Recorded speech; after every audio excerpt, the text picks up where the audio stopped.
My friends, today was supposed to be a day of peace. Monday, August 3rd, the day the President of the United States announced on national television as the start of negotiations with Iran. Another day of negotiations. He said the talks start this afternoon, Monday, folks. But there's a huge problem in this story about Trump because this morning Tehran woke up and responded to the world. There are no talks between the countries at this moment. The statement from the American president does not reflect reality. End quote. So, stop everything, pay attention to this huge absurdity. One is scheduling the meeting and the other says the meeting doesn't exist. While the world tries to figure out which one is telling the truth, the Iranian regime executed two men this morning accused of spying for Israel and shot down an American drone over the Strait of Hormuz just a little while ago. Guys, I'm telling you, it's 1:51 p.m. Israel time. All of this on the same day as the supposed peace talks. This, my friends, also has a name, okay? It's psychological warfare, and I wasn't the one who came up with the term. The Iranian Ministry of Defense itself classified the American statements 2 days ago as propaganda and psychological warfare. On both sides, at all levels, I'm going to show you each one of them here in this live stream and explain to you what this has to do with the elections. And there's more. Today, the Iranian press reported a detail about the new supreme leader of Iran, Mustafa Khamenei, which reveals the level of panic inside the regime, a fear you never imagined a regime that claims to be victorious could have. I'll save this detail for the end of this live stream, straight from Israel, right from where everything is happening. But before we dive in, as always, just a quick reminder for you. Leave a thumbs up, a like right now at the beginning, because that's what pushes this live stream to those who need to see it. And if you don't do that, you're not helping this channel move forward. Let's get started, folks. But I'll let you know here soon as well. If you leave early, you won't fully understand what's happening here. Stay until the end of this live stream. Yesterday, I showed the retreat, cancellation, and the harsh words I used here. Humiliation, you remember that. And today is the next chapter, the day when the stories clashed once again. And here I want to plant a question in your mind. Before we start, if the news agencies of the Iranian regime itself reported Trump's announcement, why is the Iranian government publicly denying that any kind of conversation exists? And the answer to that comes later on, and it reveals a rift within Tehran, which we already know exists, but almost no one is really seeing. First, let's look at the American version. Sunday night, after everything we already knew, Trump spoke to journalists inside Air Force One when he was coming back from the weekend at the golf club. And he said the phrases that made headlines around the world. Quote, "We are talking to them about the framework for the negotiations." The talks start on Monday afternoon, and this could save many lives. End quote. About the Strait, he said the following: "There is an agreement about the Strait of Hormuz, and there will be an agreement about Iran's nuclear issue." End quote.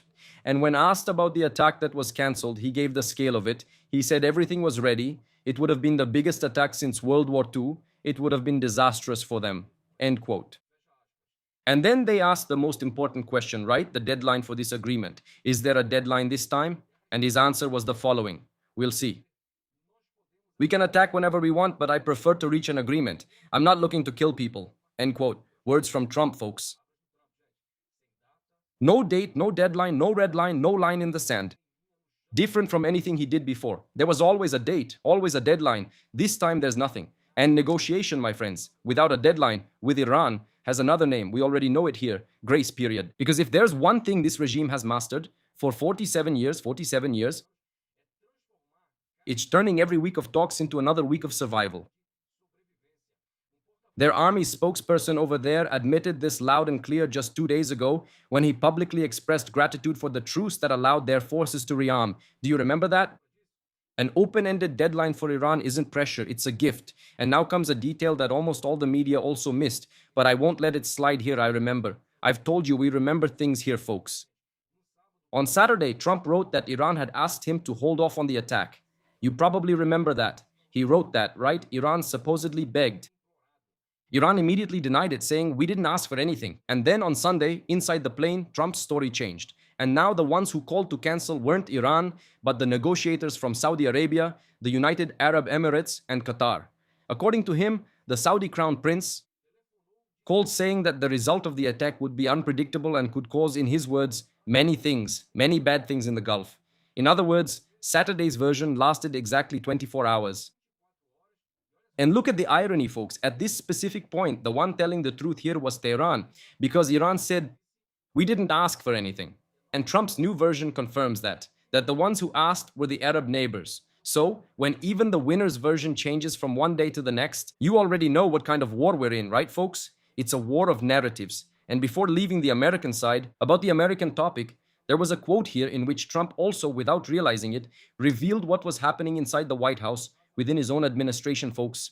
He said the following: when I heard this, I asked myself, do we really want to be that harsh? There is a group of people who would like me to just go ahead, full force, all the way to the end. Another group doesn't want me to do that. End quote. Two groups within the same government pulling the president in opposite directions. We've talked about this here on the channel many times, and now he himself has confirmed it. Keep that image in mind, as it will appear on the other side of the board too. Now let's discuss the Iranian version, which was released today. I did what I always do on the channel, look for the other side, because without it, we can't truly understand what's happening. The spokesperson for Iran's foreign ministry came out publicly and dismantled, point by point, Trump's announcement about Iran. He took everything apart, folks. First, he said there are no negotiations. He said, at this moment, there are no talks happening between the countries. Second, he said that the Strait of Hormuz is not open. He said that nothing will change in the Strait as long as the United States maintains what he calls aggression and a naval blockade against Iran. Third, and this is the most revealing of all, the agreement with Oman. The spokesperson confirmed that Iran is indeed working with Oman, but on what? On a temporary safe corridor within the Strait. Okay? He made that very clear, temporary. He warned, this corridor alone doesn't solve anything, and the Strait remains closed until the American pressure is removed. And it wasn't just a one-time statement, just in the heat of the moment this morning, okay? It was already past 1 in the afternoon here, and the spokesperson repeated the same line. Talks with Oman are ongoing, and with the American side, there is no conversation at all at this exact moment. In other words, Trump is saying they will meet in a few hours, and he is saying there are no talks of any kind. The whole day, the same denial. And here comes the part that shows the full picture of this story. The Iranian deputy foreign minister went on state television to present Iran's counter-proposal for navigation in Hormuz. Just listen to how it's laid out, folks. The entry route for ships, right where the ships come in, let's put the strait here. So you can also see that there is absolutely no navigation at this exact moment, folks. I'm not making this up, okay? It's not happening. Navigation in the Strait of Hormuz has halted. It's empty and inactive. Notice the buildup on both sides of the map. He said the following: the entry route for ships needs to be entirely under Tehran's control. That is here, this upper part. For the exit route, which is down here, it can be under Oman's control. If they accept this proposal, we move on to the next phase. End quote. Translating this move, guys, every ship that enters the Gulf, every ship that tries to enter the Gulf would have to pass through waters controlled by Tehran. And look how the Iranian demands just keep growing. Weeks ago, Oman presented a plan that was very generous. Actually, too generous. Iran could charge supposedly voluntary fees from ships crossing the strait, money in Tehran's hands just to let the world keep shipping. And what did Iran do with this proposal? They rejected it, thinking it was too little. The regime wants not just the toll, but the gate, the key, and control over who passes. Iran is not negotiating the opening of the strait, it is negotiating the price of sovereignty over other people's waters, which is the waters of Oman. And remember that this negotiation between the two doesn't have much to do with the Americans, okay? There's not much connection, they're negotiating who gets what, which part of the pie, that's exactly it. And Trump calls this here an agreement over Hormuz. Two sides, two versions, the same water. And there's one more layer in this psychological war, and it's the coldest of all.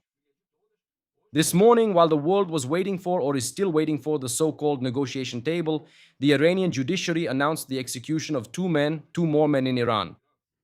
And this time, the accusation is that during the war, they allegedly sent coordinates and information about military centers inside Iran and security centers to Mossad agents, the Israeli intelligence service. I'm not discussing their guilt or innocence, okay? In a regime like that, fair trials don't exist. The key point is the message, which is aimed inward, not outward. On the day the world talks about peace, the regime kills two of its own in front of its own people. To say what exactly? That no one should be fooled by the word negotiation, okay? There is no negotiation, guys. Anyone who in any way looks to the outside world pays with their life. A regime that feels secure doesn't need this kind of message. Do you agree with that? I think a regime that is totally confident in what it's doing doesn't need this kind of message at all, guys. And the layers don't stop. While I was preparing this live for you, another very hot one just came in. The Iranian Revolutionary Guard shot down an American MQ-9 drone. How many of these have already been shot down, guys? How many? I've honestly lost count, okay? That's official. The F-35 is just their imagination, but several MQ-9s have already been shot down, and this information just came in. That means that at the same time Trump is announcing an agreement or a negotiation, they're shooting down drones, okay? They're shooting down drones, and during the night, they also hit an aircraft over the Strait of Hormuz with an advanced air defense system, according to them. These images are from last night in Lebanon, okay? For those asking, images from last night in Lebanon. Soon you'll know what this is about. Just look at the timing of this. On the day scheduled for peace talks, Iran shoots down a US aircraft over the Strait, the center of the dispute. This hardly seems like the action of someone ready to sign an agreement. It's the gesture of someone who wants to show on the eve of the meeting who's in charge in the skies over Hormuz.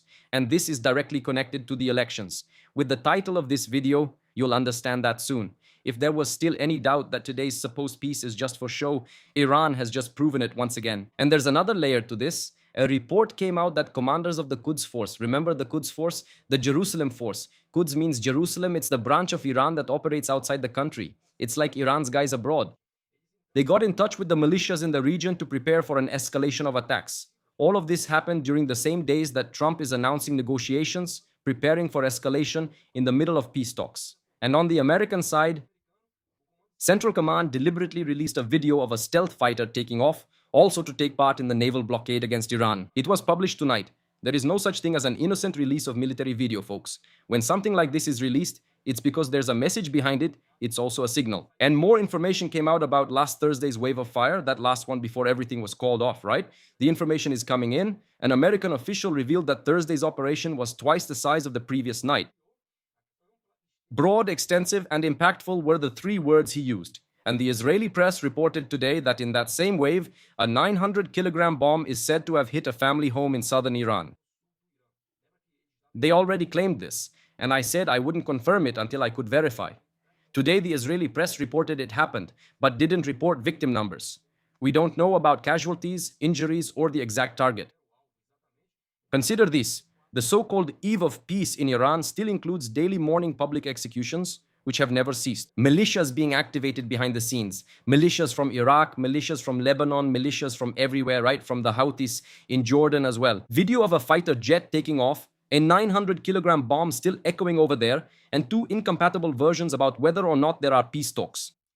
This is my opinion, you may agree or not, but this is not the eve of peace, folks. This is psychological warfare on a set schedule. And if you've made it this far and forgot to leave your like, you have no idea how important that is, folks. A like on any video from anyone who creates content on YouTube is the most important factor of all. The second is the super sticker and the super chat. That really helps YouTube a lot because they profit from it. So, they're interested in showing this video to more people. So do your part and I'll do mine. Leave your like, folks. Leave your like and your thumbs up, and I thank you from the bottom of my heart. Both sides are just trying to get a seat at the table, if it even exists, right? If it really exists. Each side is trying to come up with their own theory. And now the answer to that question from the beginning, for those who missed the start and don't know what the question is, you need to go back to the beginning, folks. Why does Iran deny a negotiation that the regime's own agencies reported? Like the state television announcing that there is one, and the government there, the agencies, the Revolutionary Guard, denying it. The Arab press also brought the key to understanding this a little. According to analyses in the Arab world, why do I bring up the Arab world? Because they really understand the subject. There are excellent analysts from there, from the Arab world. Iran is currently experiencing an unprecedented political division. On one side, the diplomatic path led by the foreign ministry wants to cool down this crisis. The Iranian foreign minister Aragati said yesterday that talks with Oman about Hormuz are in the final stages.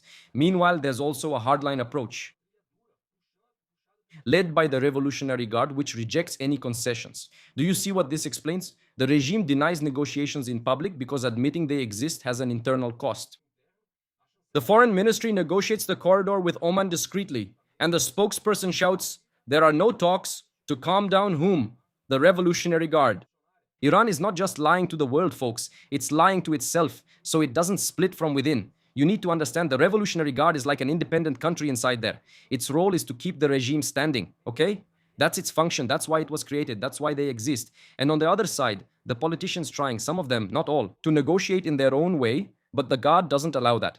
And a regime that's split with its finger on the trigger of Hormuz, which is what's happening now, is more dangerous than a united regime. So, if this live stream is helping you see the game behind the headlines, do this now. Take this live stream and send it to someone you know who only read the piece headline. She honestly deserves to know what this headline is hiding. Now let's turn to Israel, where new information has emerged that slightly alters how we interpret Saturday's cancellation. Overnight, from Friday to Saturday, in this case here in Israel, the Israeli press revealed it was cleared for publication that Israel was going to participate in the attack that was cancelled by Trump. The Israeli fighter jets were part of the plan, together with the Americans. And there's also a statement from an Israeli official that sums up our position. He said the following, that Israel warned the United States, pay attention. If the attack doesn't hit regime targets and targets linked to Iran's economy, there's no point in attacking anything. Regime targets, we're talking about figures from the regime, and targets linked to the economy, we're talking about energy. And look at what Israel is really saying here, guys. It's not, don't attack now, that's not what they're saying. It's exactly the opposite. If you're going to go all the way, go deep. Israel didn't want a fake strike just for show. Either you hit the heart of the regime and the finances of the Revolutionary Guard, or it's not worth waking up the pilots for this. That's what they're saying. That's the difference between those who manage the problem and those who live with it daily, like us. While the big players exchange versions, Israel is solving issues on the ground. This week, actually yesterday, our forces demolished Hezbollah's tunnel network in the Beaufort mountain range. Remember the Beaufort fortress in southern Lebanon? The numbers here tell a story of 20 years. It took 700 tons of explosives to destroy the complex. Those are the explosion images you saw here at the beginning of this video. A multi-level underground network built over 2 decades that served as the headquarters of one of Hezbollah's units, the Radwan unit. Funded and planned by whom, you ask? All of this that they built by the Iranian regime. And this was located at a distance, guys, like this, look like this, 6 kilometers from Metula, right here, very close to the Israeli border. 6 kilometers from the families in the north, a complex from which drones and missiles have already been launched against our people. It was part of the plan to invade Galilee. This plan was already prepared by Hezbollah. Fortunately, by a miracle, they didn't attack together, right? Hamas on that day and Hezbollah on the same day, because if that had happened, it would have been a serious problem for Israel. That plan, the conquest and invasion of Galilee, didn't happen. My friends, this is what Iran built during pauses and moments of silence. This is what they do. 20 years of silent digging while the world was signing peace agreements. Remember that? And the timeline here teaches us a lot. This network started being dug when half the world was swearing that Hezbollah had been contained, even here in Israel. And it grew right under the nose of the UN, which was supposed to, on paper, remember the UN was supposed to, on paper, keep that area clean and demilitarized, free of terrorists, under agreements, under resolutions, with UN troops patrolling above. And that's why I don't believe in anyone's agreements, folks. Even if this agreement is signed, none of it means anything, folks. And nobody saw anything during all this work, or maybe they just pretended not to see, right? And it only stopped growing when our soldiers went down into the tunnel and wiped it off the map last night. No map destroyed a single meter of those tunnels. No agreement did. 700 tons destroyed it, folks. 700 tons of explosives. And that's why I don't have the luxury of believing in a pretty version of this story. And now I'm going to tell you what I think about all of this, okay? I'm also going to bring you a theory that's been circulating widely behind the scenes here in Israel, which might be the most complete explanation for this back and forth that's driving everyone crazy. This little soap opera, right, guys? Listen closely. Pay attention, I promise you'll get it. This part makes sense and ties everything together, starting with the political calendar on both sides. Netanyahu and Trump have elections coming up almost back to back. I don't know if you know this, but Israel goes to the polls on October 27 and the United States a week later on November 3. And here in Israel, it's the election that will decide whether the right stays in power or falls. If it falls, the left comes in together with Arab parties. Okay? That could happen, and that's what's going to be decided here. And over there, it's the midterm election that decides what kind of Congress Trump will have. In other words, either takes away all of Trump's power or gives all the power to Trump. And things are really close over there, okay? It's really complicated. 2 decisive ballots, just 7 days apart. And now think about it. Let's not think like a military person, but like a politician.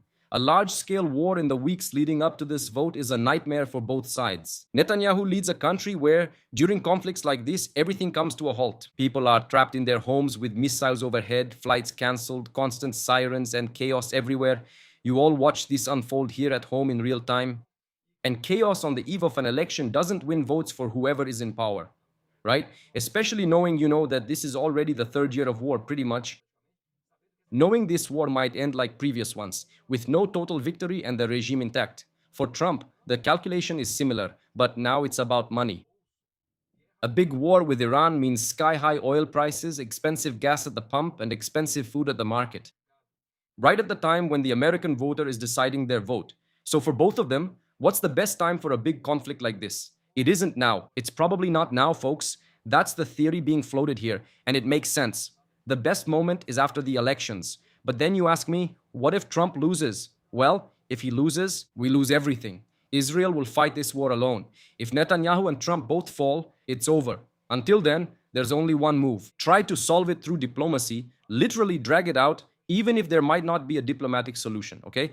And get through the elections with the country in relative calm. That's why there's talk today of a negotiating table that doesn't actually exist. That's why the cancellation of operations on Saturday. And that's why, let's see, with no deadline, it's not necessarily weakness. According to this theory, it's about the electoral calendar. And here comes the sharpest part of the theory. If both sides want to push the conflict until after the election, Iran wants exactly the opposite. Tehran is very interested in making everything catch fire right now, folks. Especially during this period, both the holidays here in Europe and in Israel, they have every interest in doing this precisely to disrupt the vote of the two leaders the regime fears the most. And that's true, that's a fact.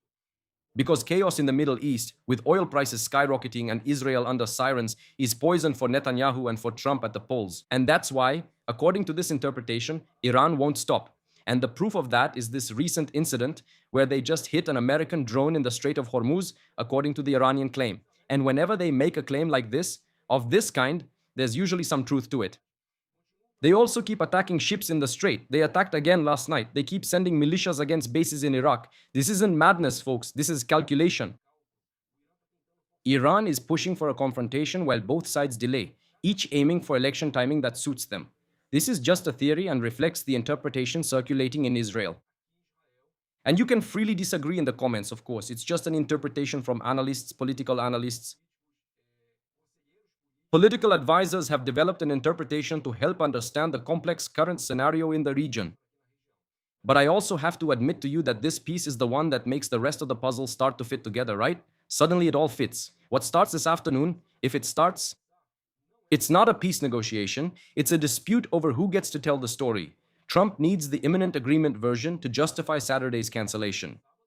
Iran needs the there are no talks version to keep the Revolutionary Guard in check internally, and both of them need you, us, to believe their version. That's why I'm telling you in the next few days, be suspicious of any definitive headline. Deal closed, be suspicious, folks. Negotiations broken off, be suspicious too, because at this stage, the headline is the ammunition. But notice something that underlies all these versions. This is important too, okay? For us to point out here. It's important, while Iran denies sitting at the big table with the Americans, the Iranian foreign minister is wrapping up in the final stages the smaller talks with Oman. These are two separate negotiations, okay? They're closing something over there to later inform the Americans. We've reached a conclusion, and this is what we want. The table where Iran writes the rules.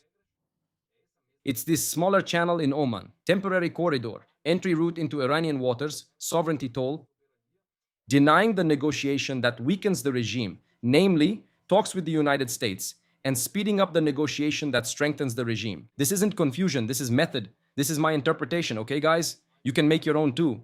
And now the detail I saved for the end as well, the level of panic inside the regime. The Israeli press carried a report today that sounds like a movie script, but it came from the Iranian media itself.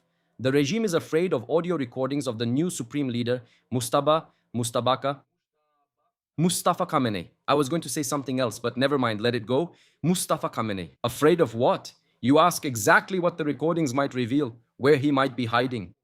According to the report, the concern includes the acoustic signatures of the environment. You know when you speak, right? In a closed space, there's echo, there's all of that. The sound of the place where he records, if a train passes by or a car honks anyway, All of that can be analyzed and used to come up with a theory about exactly where he is, okay? Or at least nearby. And even his breathing patterns, which could also reveal the leader's health condition. So, let's stop here and think about what this means. The supreme leader, Mr. Mortadella, since you're a fan of his, the supreme leader of one of the most aggressive regimes on the planet, can't even speak out loud because his own voice has become a security risk for him. The regime that starts the week by eliminating two citizens, for those who missed the beginning of the live stream, go back to the start to understand who these two are, to show strength, is the same one that's afraid of echoes. Echoes in the supreme leader's own room. And that's today's final picture. A superpower that changes its story in 24 hours and a regime that hides even from its own breathing. These are the two who may or may not sit at the table this afternoon, folks. And to wrap up the summary for August 3rd, plain and simple, without much embellishment, Trump scheduled negotiations for this afternoon and announced that there is an agreement about the Hormuz. Iran denied everything in the morning, no talks, no agreement. The Strait is still closed and it remains closed.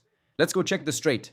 The Strait is closed, folks. This is in real time. The Strait is still closed. Trump's story about who requested the cancellation changed from Saturday to Sunday, right? First he said it was Iran, then he said it was the Gulf countries, the Emirates. The regime executed two men there accused of spying for Israel.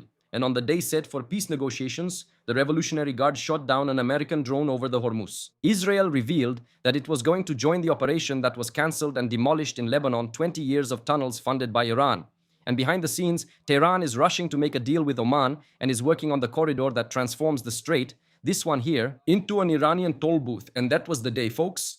And from now on, three things on the radar this afternoon: the Oman corridor. Will anything come of that? And the reaction of the Revolutionary Guard, because one side negotiates and the other opens fire to disrupt the negotiations. And in Israel, for days like these, there's a perfect word, folks. It's called girsa. Girsa. That's how you say it. Cool. Girsa. The version, right? G, for those who want to write it down. I don't have time to do that here, folks. Girsa, for those who want to learn to read. Girsa, or Girsa. It's not Girsa, so it's GU, okay? GU, GUI. It's easier that way. Girsa. What's your version, President Trump? Saturdays or Sundays? What's your version, Tehran, the spokespersons or the foreign ministers? And let me give you one last reading, this time from our point of view. All this noise about Iran, in a way, plays in favor of Israel, my friends. Because while the whole world is looking at the Strait, looking at Trump, looking at these talks that may or may not even exist, where does the spotlight move away from? You ask me. Where does the spotlight move away from, Davy? The spotlight moves away from Gaza and from Lebanon. And that's exactly where our forces keep working in silence, clearing out what's left of Iran's proxies in the region. The Bufo tunnels, which I showed you, are just an example. Look here, look at the situation in Israel. Here, look, this here, my friends, are signs of cleanup. All right? Clean up here. Look, clearing out this region. All of this is from yesterday, guys. Just look here. Eliminated, okay? Within the area controlled by Hamas. More here. Are we going to Lebanon? Let's go to Lebanon. Same thing. Look here. While everyone is only thinking about Trump and the agreement, while the cameras are pointed at the Strait, the work is being done on the ground, far from the spotlights and cameras. Sometimes the best place to solve a problem is exactly where no one is looking. And tonight I'll be back with whatever comes out of this meeting that doesn't exist, right? And also with what's happening in the Gaza Strip, since a lot of people are asking what's going on over there. Steve Witkoff and Jared Kushner arrived in Israel to try to stop the targeted killings that Israel is carrying out inside the Gaza Strip, because it would be getting in the way. Hamas reportedly begged for this to stop so they could continue to hand over their weapons, okay? That was Hamas asking. So I'll bring this information tonight as well. Hamas is desperate because the targeted killings haven't stopped in the Gaza Strip. In other words, the removal of those who took part in October 7th continues, and it should keep going, folks. So keep an eye out, because this story is still unfolding today, and I'll be here putting the pieces together one by one in 4 languages, the way the mainstream media doesn't. Once again, subscribe, guys, turn on the notification bell, leave a like, and share this live straight from the mountains of Judea to you on the other side of the world. Thank you for the super sticker, Aguinaldo, Karen. Thank you too, Luciane. Shalom. Thank you, Henrique, for the super sticker, and thanks to everyone supporting the channel through Pix. Your help is essential for this work, since relying on YouTube doesn't get us far. I also don't sell courses or anything else on this channel right now. You are the real sponsors of this work, okay? It takes effort to do all this, that's for sure. It's hours and hours and hours of reading, cross-checking information to try to put together a very clear picture for you to understand the situation, showing both sides of different versions, both from the Iranian side and the Israeli side, actually three sides, right? And also the American side. After everything that's been happening, Netanyahu hasn't made any statement. Just to make that very clear, he hasn't said anything about what he thinks of what Trump is doing or the negotiations. Nothing, folks, nothing. Zero statements up to this exact moment. That also shows something, right? He doesn't want to get in Trump's way about anything, and also probably he doesn't agree. Silence speaks for itself. That's my opinion. If he agreed with all of this, he would have gone to the press and said, "Great, perfect, that's how it should be, let's negotiate, we'll get there." I think his silence is worth more than 1,000 words. What a mental mess. Communists ruined Vietnam, and the other countries you mentioned were devastated by Muslims. They tried to help, but I don't know who you're writing for, Gustavo. Iran is massacring its people, and on the other side, there's Trump. Take it out here. Good morning. All Americans have the same courage. If it weren't for the Americans, the world today would belong to the Nazis. Go back to basic literacy class, man. Exactly. It's just that there are people who don't read, guys. It's a reading problem. It's that simple. If it weren't for the Americans entering World War II, the world would definitely be dominated by the Nazis today. I hope El Jolani doesn't move to Lebanon. Advanced military drones make all the difference. The United States invests trillions of dollars in fighter jets and aircraft carriers. Any country that has millions of modern drones can defeat the United States. Yeah, I don't literally agree with that, okay? But yes, I do agree with the part that they still need to improve a lot when it comes to drones. Like Ukraine and Russia, right? Russia has advanced a lot. I saw a video today. I was going to bring this video here, but it's pretty heavy. I left it out. I'll post it on my WhatsApp channel just for you to watch. Ukrainian drone, okay? For those who say it's only one side eliminating the other, it's not like that, guys. It's not like that. A Ukrainian drone crashed on a crowded beach, okay? Crowded. This just happened. The drone crashed on a beach there in Russia, full of children playing there. The drone crashed there, guys, okay? So, I'll post this video on the WhatsApp channel too. Look at how many people.